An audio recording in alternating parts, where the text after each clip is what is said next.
할렐루야. 하나님의 은혜와 평강이 오늘 예배 드리시는 모든 성도님들과 함께 하시기를 주의 이름으로 축원드립니다.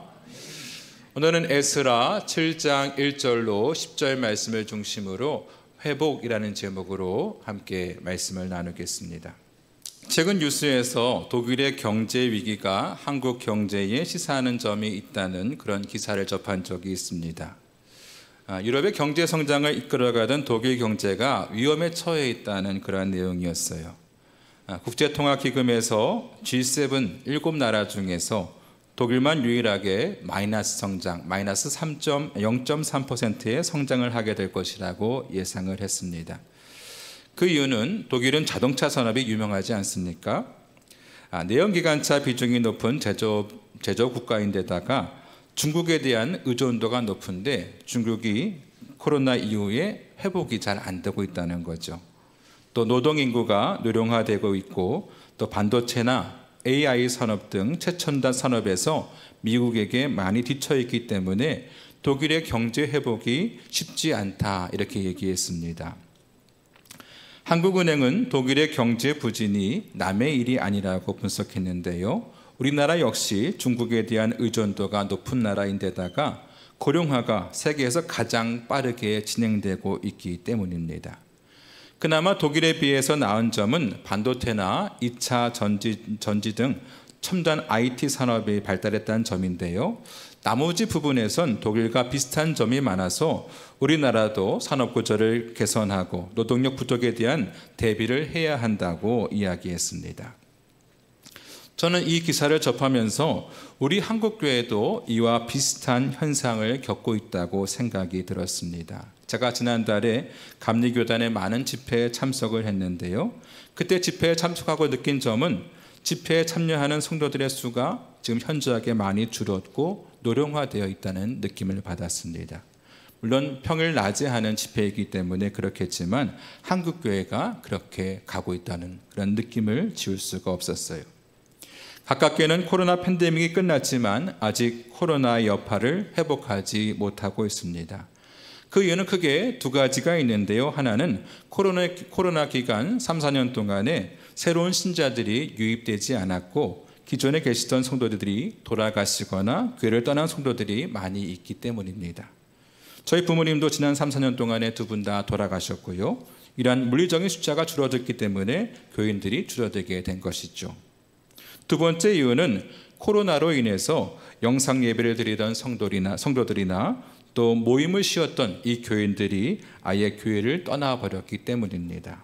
믿음이 식어졌기 때문에 교인들이 줄어들게 된 것이죠. 교회들도 이러한 위기를 어떻게 극복할 것인지를 고민할 시기가 된 것 같습니다. 다음 세대들을 어떻게 세워갈 것인지, 새로운 교회 성장의 동력이 무엇인지를 고민하고 이것을 실행해 나가야 하는 것입니다. 오늘은 에스라에 대한 말씀을 드리려고 하는데요. 에스라는 유대 민족이 바벨론 포로에 끌려간 이후에 황폐해진 이 예루살렘을 다시 회복한 사람입니다. 바벨론의 포로 기한은 3차에 의해서 진행됐는데 1차는 수르바벨 총독과 예수아를 중심으로 해서 백성들이 돌아와 성전을 재건했고요. 2차는 에스라를 중심으로 해서 이스라엘의 영적 부흥을 이끌어 갔습니다. 3차는 느헤미야를 중심으로 해서 예루살렘 성벽을 재건했죠. 오늘은 이스라엘의 영적 회복을 위해서 에스라가 했던 일들을 살펴보며 우리의 영적인 회복을 위해서 필요한 것들이 무엇이 있는지 함께 살펴보겠습니다. 첫 번째로 회복을 위해서는 바벨론을 떠나야 합니다. 따라해 볼까요? 바벨론을 떠나야 한다. 오늘 말씀 9절은 이렇게 시작됩니다. 첫째 달 초하루에 바벨론에서 길을 떠났고. 에스라는 아닥사스다 왕 집권 7년째 되던 해인 기원전 458년 정월 초하루에 1750여 명의 사람을 이끌고 바벨론을 떠납니다. 다니엘서에 보면 느부갓네살이라는 왕이 나오는데 이 왕은 다니엘의 세 친구들이 금신상에 절하지 않는다고 해서 그들을 풀물불에 던졌던 무서운 왕이죠. 이 느부갓네살 왕이 바벨론의 왕입니다. 이 바벨론이 상징하는 바가 무엇이냐? 바벨론은 곧 우상 숭배를 상징하고 죄악된 세상을 상징하는 것이죠. 에스라가 이 바벨론을 떠났다는 말의 의미는 무엇이냐? 그가 죄악된 세상을 떠나서 약속의 땅, 언약의 땅 예루살렘으로 돌아왔다 하는 것입니다. 여러분, 에스라가 어떤 사람입니까? 우리 6절 말씀 같이 읽어볼까요? 시작. 이 에스라가 바벨론에서 올라왔으니 그는 이스라엘의 하나님 여호와께서 주신 모세의 율법에 익숙한 자라서 그의 하나님 여호와의 도우심을 입음으로 왕에게 구하는 것은 다 받는 자이더니. 아멘. 그는 성경을 연구해서 자신이 제사장 아론의 16대 손이라는 것을 알아냈고 또 율법에 능통하며 하나님의 도우심을 입어 왕에게 구하는 모든 것을 다 받는 자라고 했습니다. 한 중동의 왕자가 메이저리그 야구 선수를 좋아했어요. 팬으로 좋아한 것이죠. 그래서 그 야구 선수를 중동 자기 나라로 초청을 했습니다. 여기저기 보여주고 행사도 하고 일정을 마치고 돌아가려고 하는데 왕자가 묻는 거예요. 어떤 선물을 받으면 좋겠느냐고. 선수는 아무 생각 없이 좋은 야구 방망이를 받으면 좋겠다고 이야기했습니다. 근데 고국으로 돌아온 지 얼마 안 돼서 이 선수의 이름을 딴 경기장을 지어줬다는 그런 일화가 있습니다. 왕자의 입장에서는 방망이 하나 정도는 선물이 되지 않는 거죠. 적어도 야구장 하나 정도는 지어줘야 자기의 명성에 걸맞는다고 생각을 했던 것입니다. 여러분, 한 나라의 왕자도 이렇게 스케일이 큰데 제국의 황제는 얼마나 더 스케일이 크겠습니까? 근데 이 에스라는 왕에게 구하는 것을 다 받는 사람이라고 했어요. 왕에게 인정을 받은 사람이죠. 이 정도면 자리를 잡은 거예요? 못 잡은 거예요? 네, 자리를 잡은 정도가 아니라 소위 말해서 대박이 난 겁니다. 왕과 그 정도의 친분이라면 에스라는 자자손손 아무런 부족함 없이 살 수 있었어요. 근데 에스라는 그 바벨론을 떠났다는 것입니다. 그곳에는 물질적인 풍요함도 있고 안락함도 있고 윤택함도 있고 자자손손 먹고 살 수 있는 보장이 있었지만 어떻습니까? 그것을 떠나왔다는 거예요. 그것은 모든 물질적인 풍요와 명예와 모든 것이 있었지만 단 한 가지, 하나님의 언약이 없었습니다. 그것이 아니라는 거예요. 그래서 에스라는 그 물질적인 풍요로움을 뒤로하고 하나님의 약속을 따라 떠났다는 것입니다. 여러분, 우리가 영적인 회복을 위해서는 에스라가 죄악의 도시인 그 바벨론을 떠나왔듯이 우리의 죄악의 자리를 박차고 떠나야 합니다. 그것이 나에게 물질적인 풍요를 가져다 주고 여러 가지 좋은 점이 있다 할지라도 하나님이 기뻐하시지 않는 자리라면 그 자리를 떠나야 합니다. 하나님께서는 아브라함을 찾아오셔서 내 아버지의 집을 떠나서 내가 너에게 보여줄 땅으로 가라고 말씀하시죠. 그때 아브라함은 그 말씀에 순종하여 고향 땅을 떠나오게 됩니다. 아버지가 털을 다 닦아놓고 자리 잡아놨으면 얼마나 그곳이 편하고 좋겠습니까? 부모님이나 친척들의 도움을 받을 수도 있고 또 심적으로도 많이 안정이 되죠. 또 아브라함이 있던 이 갈대아 우르는 굉장히 문명이 발달한 도시였고요. 또 하나님이 가라고 하셨던 그 가나안은 시골 깡촌과 같은 그러한 도시였습니다. 근데 하나님께서 떠나라고 하시는 그 한마디에 아브라함은 정말 한 번도 가보지 않았던 그 가나안을 향해서 떠납니다. 왜 그렇습니까? 아브라함은 하나님의 약속을 믿었기 때문이죠. 아브라함이 편하다고 해서 고향 땅을 떠나지 않았다면 그는 믿음의 조상이 될 수 없었습니다. 그가 모든 안락함과 편안함과 윤택함을 뒤로하고 하나님 말씀을 쫓아갔기 때문에 그는 믿음의 조상이 될 수 있었고 복의 근원이 될 수 있었던 것입니다. 마찬가지로 하나님께서 우리에게 떠나기를 원하시는 그러한 자리가 있을 것입니다. 우리는 그 자리를 박차고 떠나야 합니다. 그러한 결단이 없으면 축복의 주인공이 될 수 없습니다. 여러분, 졸음의 자리를 떠나서 기도의 자리도 나아가시기 바랍니다. 또 죄악의 자리를 떠나서 예배의 자리도 나아가시기 바랍니다. 나태함의 자리를 떠나서 말씀의 자리로 나아가시기 바랍니다. 죄의 자리를 떠나지 못했던 롯의 부인은 소금 기둥이 되고 말았죠. 여러분, 하나님께서 떠나라고 하시는 그 자리를 떠날 수 있기를 바랍니다. 우리가 새로운 마음과 또 새로운 소망으로 죄의 자리를 떠날 때에, 하나님이 미워하시는 그 죄를 버릴 때에 하나님께서는 새로운 은혜와 새로운 축복을 부어주실 줄로 믿습니다. 바라기는 죄의 바벨론을 떠남으로써 다시 한번 하나님의 은혜와 축복을 회복하는 우리 모두가 되기를 주의 이름으로 축원드립니다. 두 번째로 회복하기 위해서는 하나님의 선한 도우심을 받아야 합니다. 따라해 볼까요? 하나님의 선한 도우심을 받아야 한다. 우리 오늘 말씀 9절 같이 읽어보겠습니다. 시작. 첫째 달 초하루에 바벨론에서 길을 떠났고 하나님의 선한 손에 도우심을 입어 다섯째 달 초하루에 예루살렘에 이르니라. 아멘. 자, 에스라는요, 정월 초하루에 바벨론을 출발해서 다섯째 달 초하루에 예루살렘에 도착했습니다. 얼마나 걸렸죠? 4개월이 걸렸죠. 자, 그들이 이동한 거리는 직선 거리로 850km고요. 여러 가지 지형 조건을 따라 본다면 1440km의 거리를 이동했습니다. 또 그와 함께 동행했던 무리의 수는 모두 1754명이었어요. 이건 며칠 동안 갔다 오는 여행이 아니라 바벨론 지역에서 예루살렘 지역으로 완전히 이주하는 것이었습니다. 이민이 하는 거죠. 따라서 그들 중에는 함께하는 가족들도 많이 있었을 것입니다. 어린이부터 노인들까지, 또 집에 가축이 있었다면 가축들도 데리고 갔을 거예요. 그 많은 무리들을 거느리고 사막의 모래바람과 폭염을 뚫고 4개월 동안 걸어간다는 것은 결코 쉬운 일이 아니었습니다.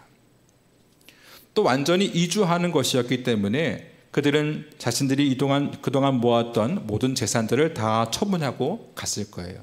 집도 팔고 땅도 팔고 다 팔았겠죠. 가는 길은 치안이 잘 잡혀있지 않기 때문에 도중에 강도나 도둑을 만나게 된다면 큰 봉변을 당할 것이 분명했습니다. 그럼에도 불구하고 에스라는 하나님의 선한 손이 도우셔서 안전하게 도착하게 됐다고 고백하고 있습니다. 에스라가 이렇게 간단하게 적었지만 아마 모세가 이스라엘 백성들을 이끌고 출애굽할 때처럼 수많은 하나님의 도우심과 기적이 있었을 거예요. 여러분, 마찬가지로 우리가 인생을 살아가는 데 있어서 우리 나름대로의 자신의 결단도 중요하고 우리의 노력과 인내도 중요하겠지만 무엇보다도 우리에게는 하나님의 도우심이 필요합니다. 우리는 늘 하나님의 도우심을 소망하며 살아야 하는 것입니다. 아브라함은 갈 바를 알지 못하고 길을 떠났지만 하나님의 도우심으로 큰 부를 축적할 수 있었어요.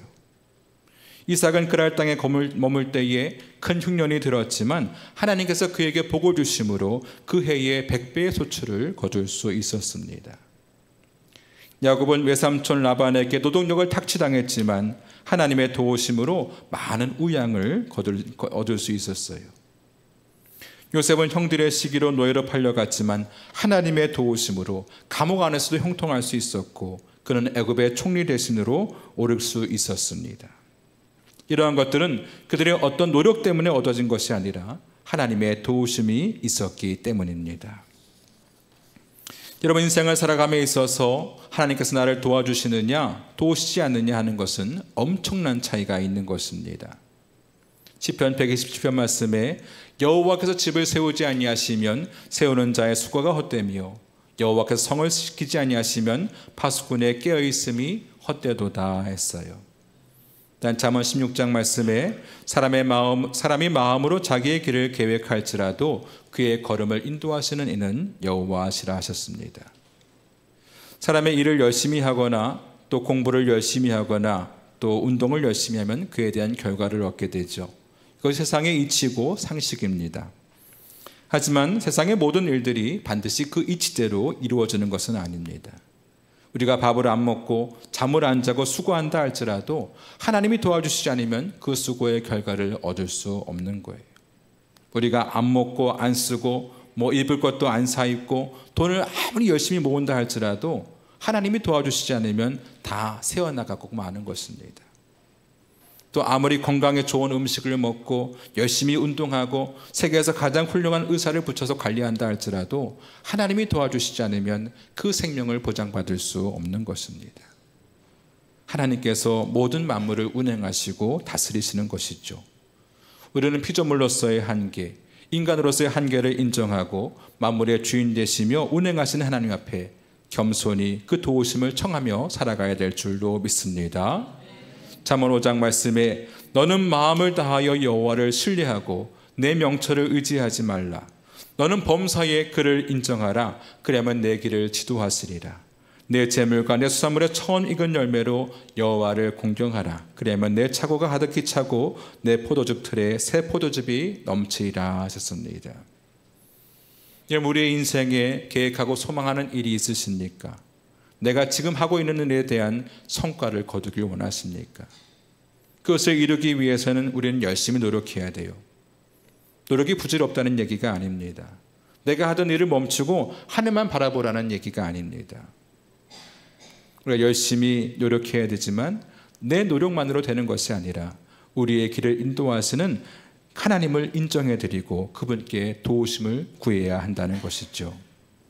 오늘 말씀에 에스라가 하나님의 선하신 도우심으로 예루살렘에 도착하게 됐듯이 하나님의 도우심으로써 우리가 소망하는 모든 것들을 이뤄나가는 복된 인생들이 다 되시기를 주의 이름으로 축원드립니다. 세 번째로 회복을 위해서는 분명한 목표를 가져야 합니다. 따라해볼까요? 분명한 목표를 가져야 한다. 우리 10절 말씀 다 같이 읽어보겠습니다. 시작. 에스라가 여호와의 율법을 연구하여 준행하며 율례와 규례를 이스라엘에게 가르치기로 결심하였었더라. 아멘. 자, 에스라는 왕에게 구하는 것을 다 받는 사람이라고 말씀을 드렸죠. 그런 왕에게 인정을 받고 모든 것을 누릴 수 있는 사람이었습니다. 그가 그냥 바벨론 지역에 눌러 산다면 아무 걱정도 없이 아주 편안하게 살 수 있었습니다. 하지만 그는 그 안락한 자리를 떠나서 아무것도 보장되어 있지 않은 예루살렘으로 떠나게 되죠. 하지만 예루살렘은 그냥 덩그러니 성전만 지어져 있을 뿐이지 아무것도 갖춰져 있지 않는 그러한 상태였어요. 성벽이 무너져 있어서 백성들이 매일 약탈을 당하고 있었습니다. 치안도 엉망이었어요. 그럼에도 불구하고 그가 예루살렘으로 떠난 이유가 무엇입니까? 그에게는 성경을 연구하여 준행하며 율례와 법도를 이스라엘에게 가르쳐 주겠다는 확실한 목표가 있었기 때문입니다. 그의 삶을 다 쏟아부어서라도 이루고자 하는 확실한 목표가 있었기 때문에 그는 모든 물질의 풍요로움과 안락함을 뒤로하고 예루살렘으로 떠나게 되었던 것이죠.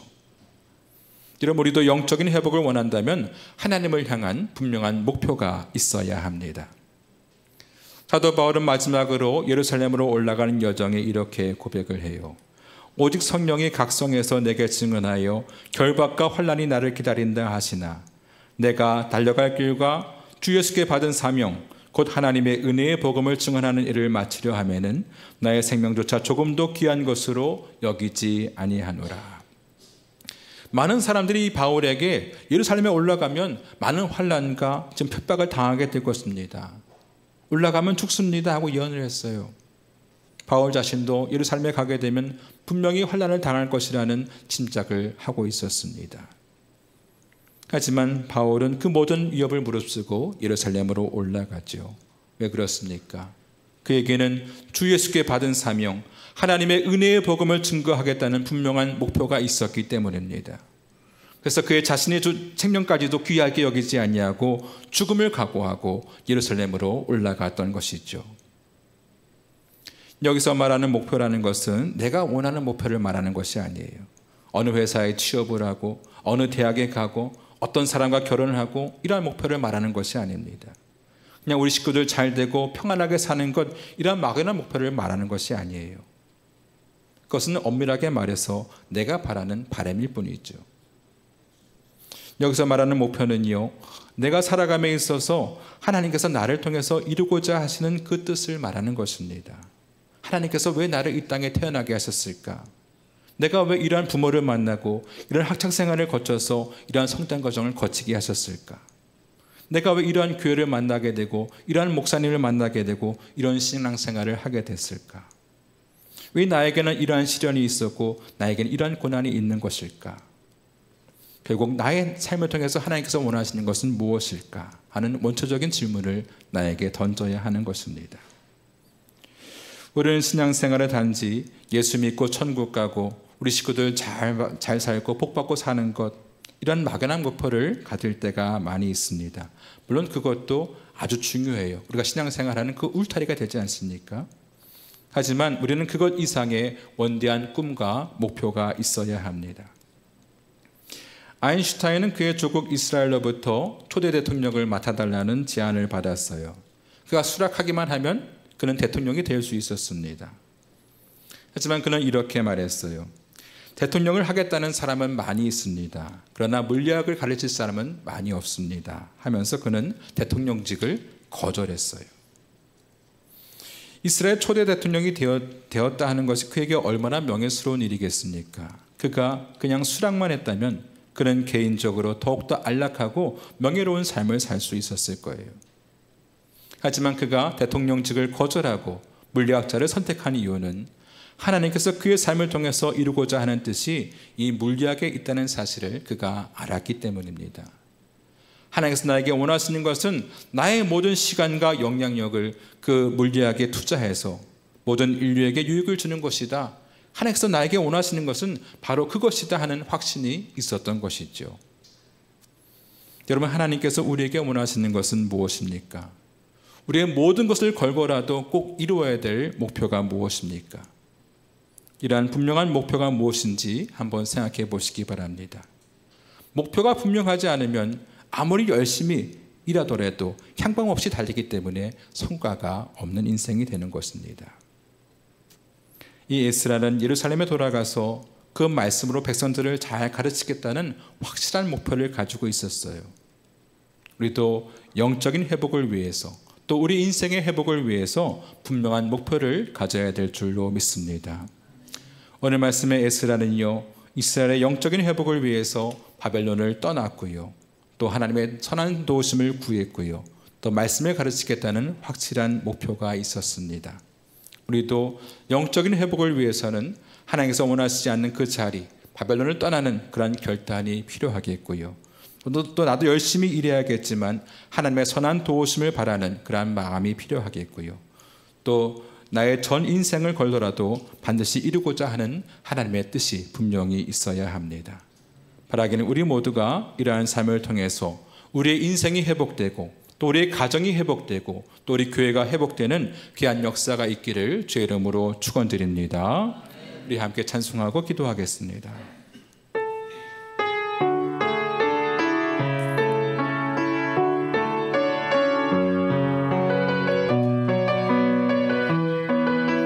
내게 허락하신 시련을 통해 내게 허락하신 시련을 통해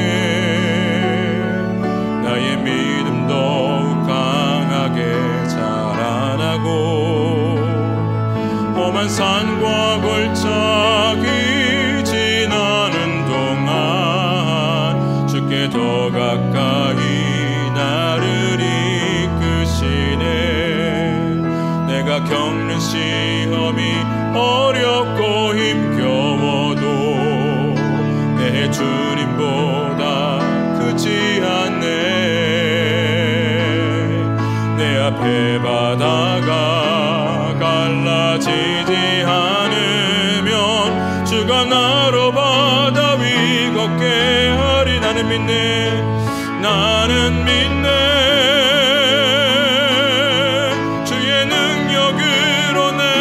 새롭게 되리.